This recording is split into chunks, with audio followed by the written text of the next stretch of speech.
i Longobardi.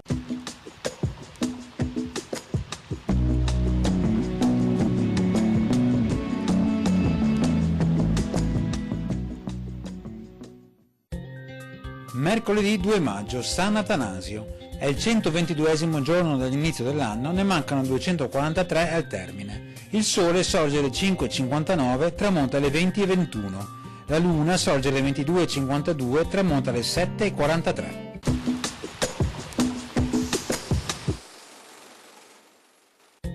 Il Maggior Consiglio di Venezia nomina una commissione incaricata di elaborare uno statuto per disciplinare gli usi nuziali, particolarmente nei confronti del lusso eccessivo degli abiti della sposa, dei doni e dei banchetti.